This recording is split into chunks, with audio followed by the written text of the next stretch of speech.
Hello and welcome to this latest video on Copperhead. And in this video I want to go over all the new features, including the String Machine from the last version, which I haven't actually done anything on as of yet.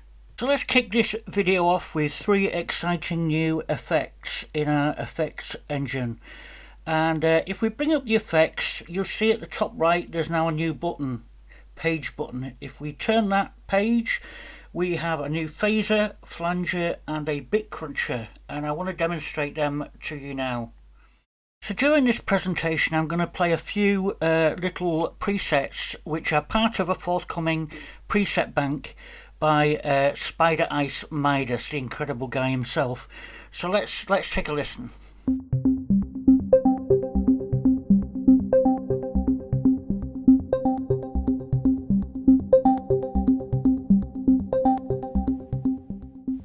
So this effect produces a type of distortion by reducing the bandwidth and bit depth of the original audio, and it's quite nice, don't you think?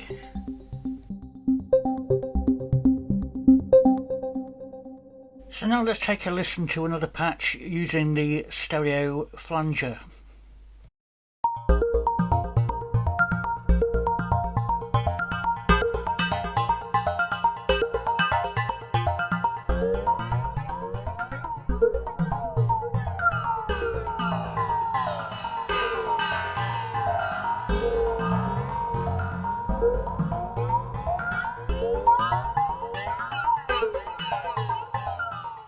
So that was turned up a little bit just to emphasize it and make it a little bit crazy. So let's take a listen to the phaser.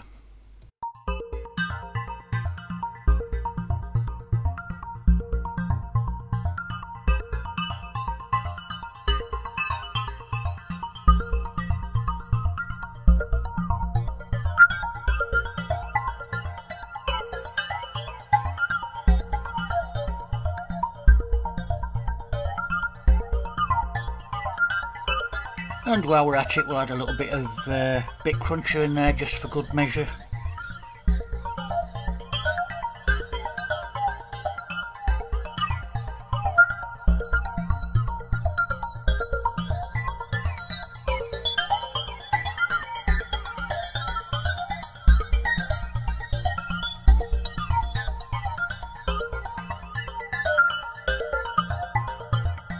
So that's the 3 new effects, but before we leave this section, let's listen to one more example from Spider's new bank coming soon.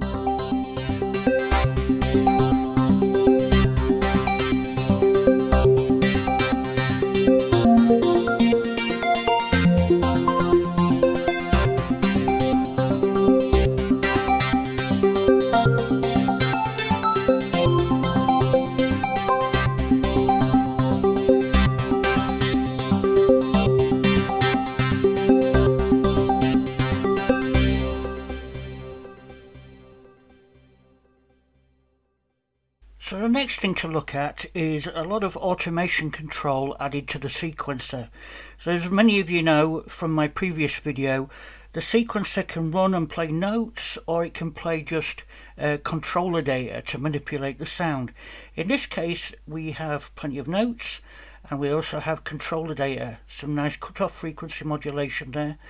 And if we go all the way down to oscillator mix, you'll see that the oscillator mix is going backward and forward between the 2 oscillators. So let's just take a listen to what the 2 oscillators sound like as they are.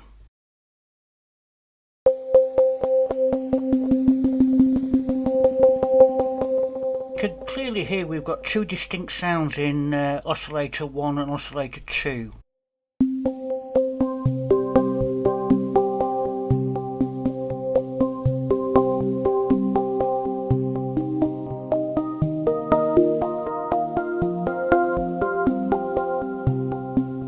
Now if we take a closer look at that controller lane, you'll see that we've added quite a few other options to this menu. You can now set per note gating rather than a general overall gate.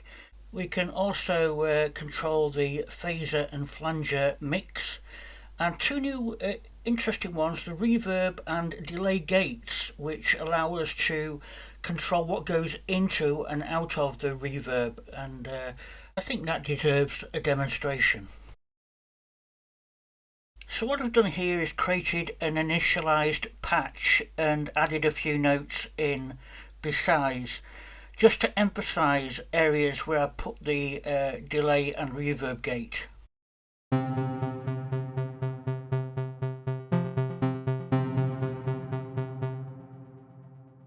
Now hopefully you heard where the reverb and the delay came in, so let's have a little look at the controller lanes.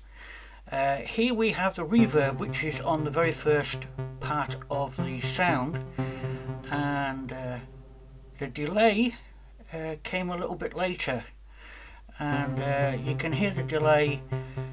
Only part of the original sound passes through the delay, but the trails keep going. Now another new addition is to long press the FX button to bypass the effects, and just press it again to re-enable.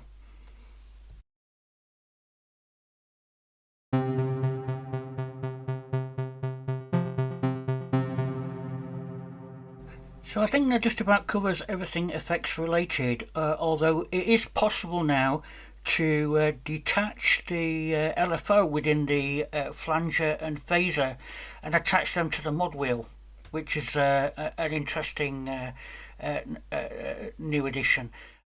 So if you look in the mod wheel control settings, you'll see two new additions here for phaser control and flanger control. It's worth trying them out. So now I want to turn your attention to the String Machine, which is a new oscillator type that was introduced into the previous version of Copperhead. So to demonstrate this, I'm going to create a new initialized patch, and I'm going to move the oscillator mix all the way to the left, so all we can hear is the VCO1. Now there are two oscillator wave types that have extra additional settings. The first of these being the user wave type, and with that selected, if we tap again, we bring up a window which allows us to edit and create unique waves that you would never be able to create ordinarily. But we also have this new String Machine, and we can additionally tap it to see this dialog. Now this window's got a whole bunch of options that I'm going to go through later, but whenever we change anything, you'll notice that for a split second afterwards it's busy working, generating a set of wavetables behind the scenes. So this is more of a it's not so much a real-time oscillator, and it doesn't put such a burden on the CPU, yet we can create some really complex sounds. We can instantly add vocal formants, which can be used to create choir type sounds. And let me adjust the decay, the release on this sound, so we can hear it a little bit better.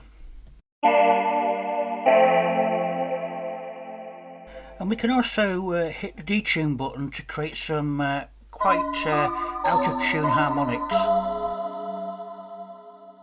Now starting from the left, the harmonics knob allows us to dictate how much harmonic content is available in these generated wavetables. The bandwidth smears the harmonics to kind of create a chorus type sound.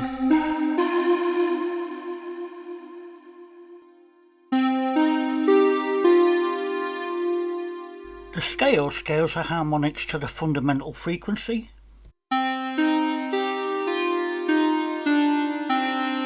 The curve controls how quickly the harmonics die off as we go up the frequency range.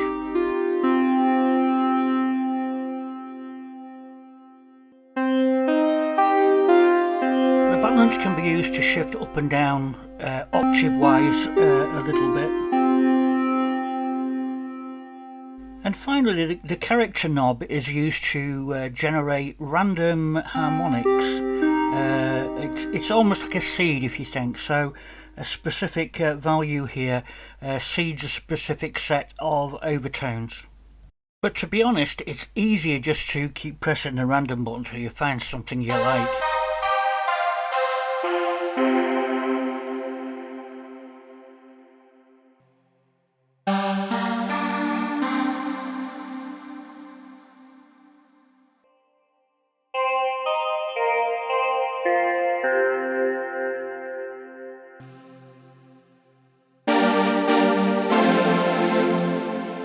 And that's just a single oscillator.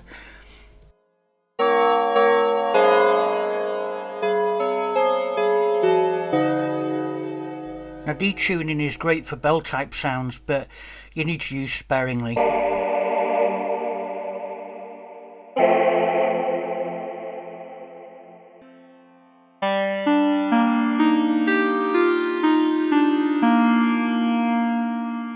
So of course we can switch to the other oscillator, move the oscillator mix over and find another sound here which is equally as interesting.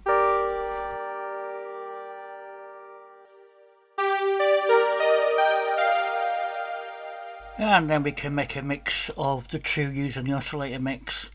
So this is a really nice way of creating sounds without having to actually go out your way to manufacture them. And this is using wavetables and the String Machine, so a very welcome addition, I think you'll agree. Now, traditionally, LFOs are used for creating slow sweeps and kind of modulation for various things like the VCO, pitch or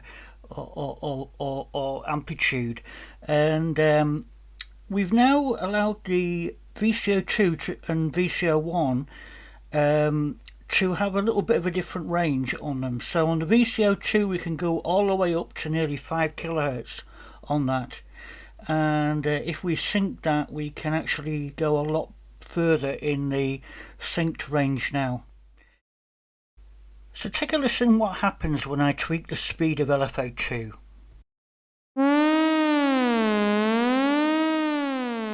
So as you can see, LFO2 has affected the pitch of the oscillators, and as I change that pitch you'll hear the tonal change as we actually frequency modulate that VCO1.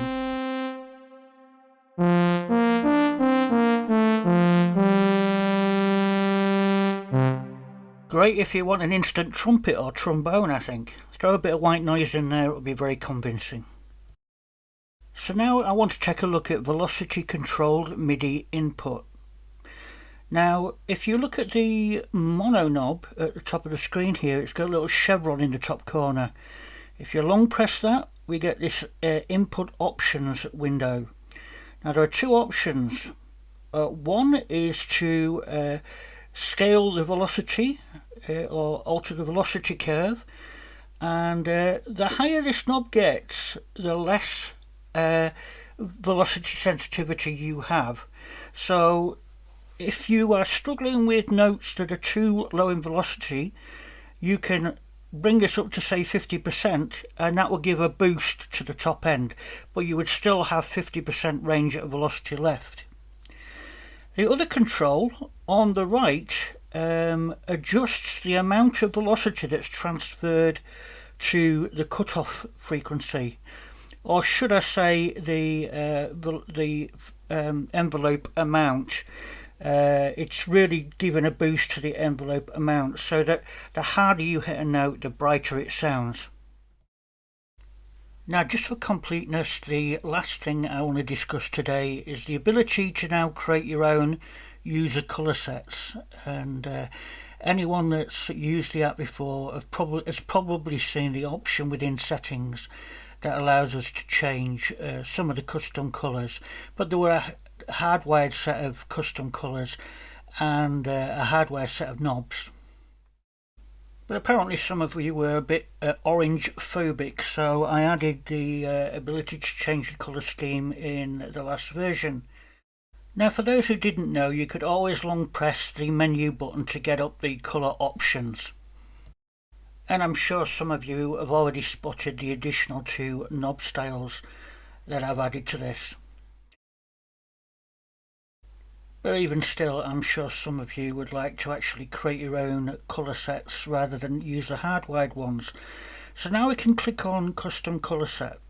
And if I click it a second time, a window will open, allowing us to select some of the user interface options and then use these H, S and B sliders to actually change the colours. And we can quite easily go through and completely customize the interface. Most of the interface is created just out of 5 colors. Now also below those color swatches you'll see a load and save button, and if I hit the load button I can instantly load some of the saved schemes that I've already got saved. Along with the colour set, it actually saves the selected knob as well, and whichever colour set you happen to be using when you exit the app, that will be the colour set that you come back in the app with. And at any time you can quickly revert back to the original by long pressing on the menu button and picking the typical Copperhead orange. But it's a nice addition, and I'm sure someone will find it useful.